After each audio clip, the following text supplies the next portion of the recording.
Hello and welcome to The Critique. Today we are dissecting a video transcript titled, Speak to Yourself Correctly, Your Reality Shifts Instantly. The premise is that spoken words are logos, and they use quantum mechanics to, well, literally shape physical reality. It's all illustrated through a very long series of character stories. It is definitely a high-concept piece. It's trying to marry, hardcore physics with spiritual affirmation to prove that frequency shapes matter. Okay, let's just jump straight into the feedback. We've reviewed the material, and the first thing that really jumps out is the heavy lifting the word quantum is doing here. Yeah.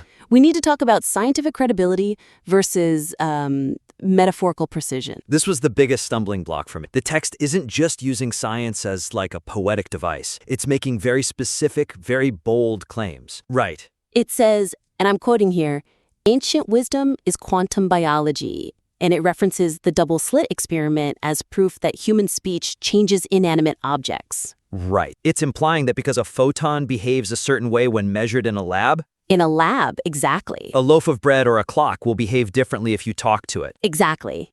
And look, I understand the temptation.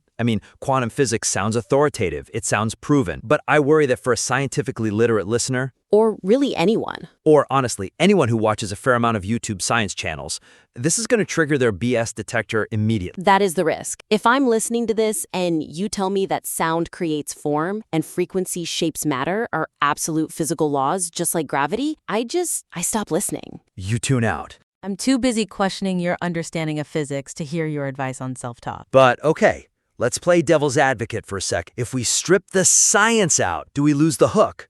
A lot of people click on this stuff because it feels like a hack, a secret code to the universe. That's a fair point. If we just say, think positive, it sounds like a cliche. And we don't want to make it boring, but we also can't build the whole house on a foundation of sand. So the suggestion here isn't to remove the concept, but to reframe the scientific terminology. Okay. We frame it as a powerful analogy rather than a literal textbook fact. So moving it from this is physics to this is like physics. Precisely. Let's look at a specific example. There's a line that says, quantum physics confirms, matter itself responds to consciousness speaking to it.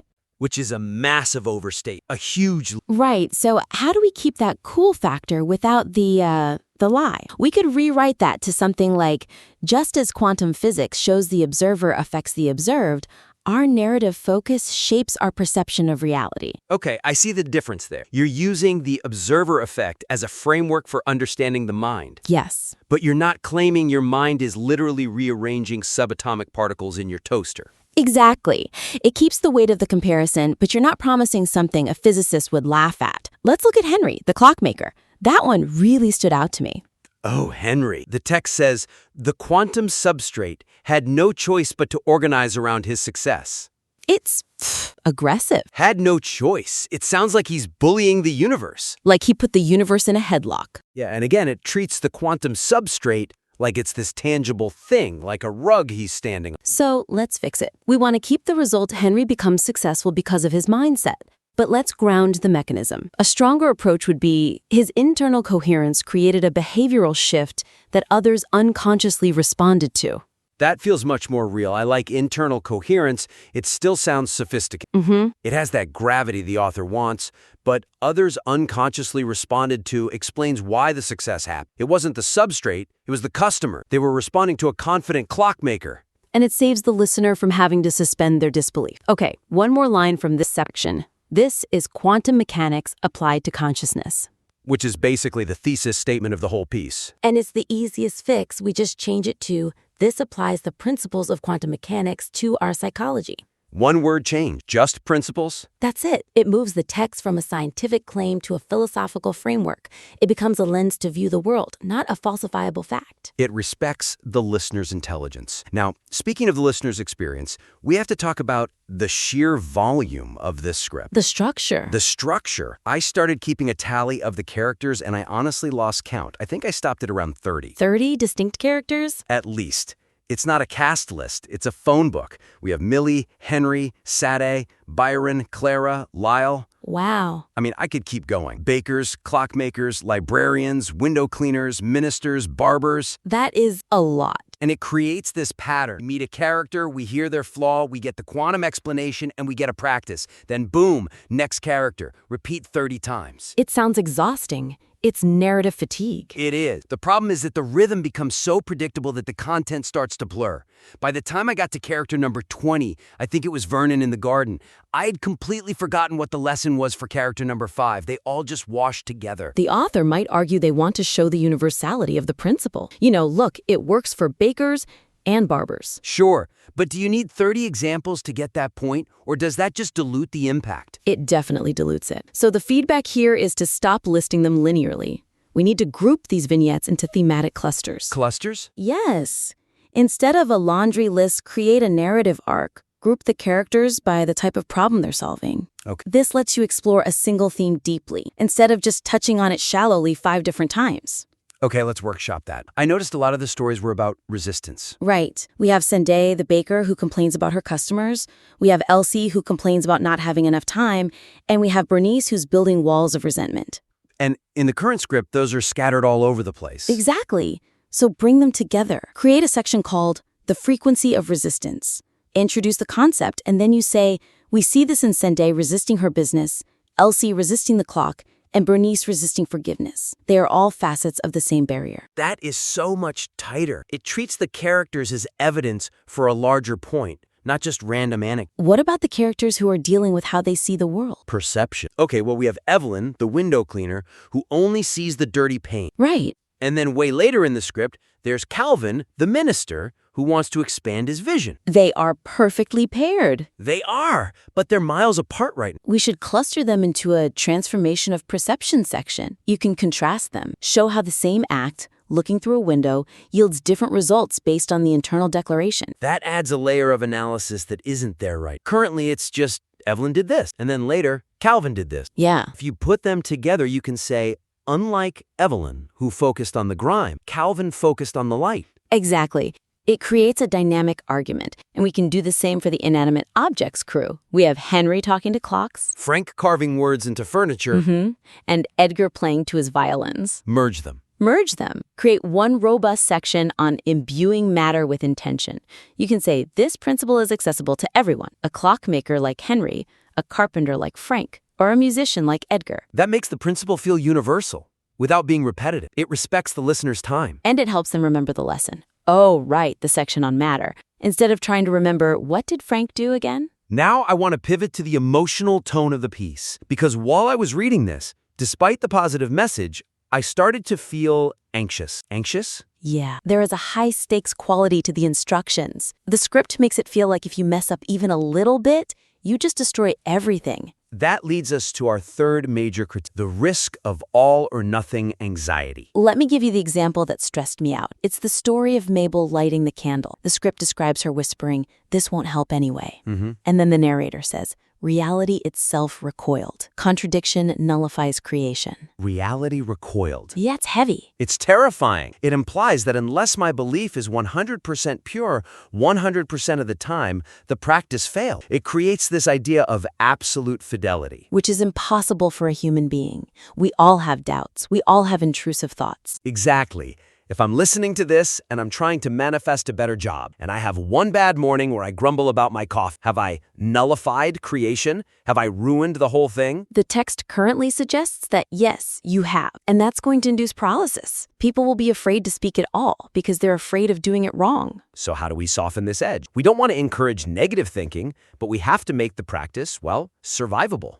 We need to introduce the concept of momentum, or dominant frequency, something other than immediate cancellation. Okay. We need to acknowledge that shifting your vibration is a practice, like building a muscle, not a binary switch that gets flipped off the second you have a bad thought. Momentum. I like that. It implies that a big ship takes time to turn, but a small wave doesn't just stop the ship. Exactly. Let's look at the instruction for the I speak with conscious power affirmation. Currently, it implies that if you don't do it perfectly, you're just stuck. How do we rewrite that one? We can frame it as every time you catch a negative thought and correct it, you build momentum. That's encouraging. It turns the mistake into an opportunity to build strength rather than a failure event. Right. Let's look at Hazel, the journalist. She has doubts. The text currently says, the universe creates a divided vibration that cancels itself. Again, It's a zero-sum game. It sounds like a math equation where everything just equals zero. Let's try this instead. Doubt is natural, but your declaration helps you steer the ship back on course, overpowering the doubt over time. Overpowering the doubt over time. I like that. That gives permission for the doubt to exist, but denies it the power to rule. It feels so much healthier. And for Sad Day, the complaining baker, we should add a disclaimer, because complaining is bad for your mindset, but we need some nuance here. Something like one complaint doesn't ruin your life? Exactly. One complaint doesn't ruin your life, but a habit of complaint builds a cage. This distinguishes between a fleeting thought and a dominant state of being. It makes the whole practice feel sustainable. I can mess up, catch myself, and keep going. I don't have to restart the universe from scratch every time. Correct. Now there's one final area we need to probe, and this one connects back to the science issue, but it's about the mechanics of how these changes actually happen. The how. The causality. This was my other big grapple with the text. The script often just skips the practical steps between speaking the new reality and getting the result. Yeah. It relies entirely on quantum probability fields to bridge that gap. It feels like magic. I say the words, and poof, the result appears. Take Ruth, the artist. She stops deflecting praise. She just says, "Thank you," and suddenly, quote, "new customers appeared as if summoned." Or Dean the barber, he accepts a compliment and opportunities just unfold. But why? Did the words vibrate into the street and drag people into the shop? The script kind of implies that. Yes. But that's a hard sell for a pragmatic listener. It ignores the behavioral changes that almost certainly happened. Right. As a listener, I need to understand how the internal shift leads to the external result beyond just magic waves. So the suggestion is to bridge the quantum with the behavioral. We need to explain how the change in speech changes the protagonist's actions, which then attracts the result. Okay, let's try applying that to Earl the librarian. I loved Earl, but the explanation was weak. The script just says, the books seemed to listen to him. Which is poetic, but not really helpful. So let's rewrite this. Earl starts reading aloud to the room. What is actually happening to Earl? Well, he's practicing his voice. He's taking up space. Exactly. So let's emphasize that by reading aloud, Earl rewired his own confidence through neuroplasticity. This made him physically project authority. He stood taller. He spoke clearer. That is what drew the poetry groups to him. That is so much stronger. It empowers Earl, not the books. It wasn't the books listening. It was Earl finding his voice, and people were responding to that newfound confidence. Let's do one more. Amos the broadcaster. The text says his authenticity possessed a magnetic quality. Magnetic quality is one of those buzzwords that means nothing. Right. So let's break it down. Instead of leaving it at frequency, explain that his shift in tone, his vulnerability, it caused listeners to feel less alone. It created an emotional bond. That emotional resonance is what prompted them to write letters. It wasn't a wave in the ether, it was human connection. Precisely. And finally, Vernon in the garden. This was the weed puller. He stopped saying, "I must pull these weeds," and started saying, "I choose to tend this space." And the weeds revealed beauty, which, again, sounds like the plants physically morphed. But they didn't. Vernon changed. We should clarify that when Vernon said, "I choose to tend this space," his physical movements likely became more careful. He slowed down. He looked closer. That is why the weeds revealed beauty, because he was looking at them with the eyes of a caretaker, not an exterminator. It grounds the mysticism in reality. It makes the magic accessible because it shows the pathway. If I change my words, I change my perception.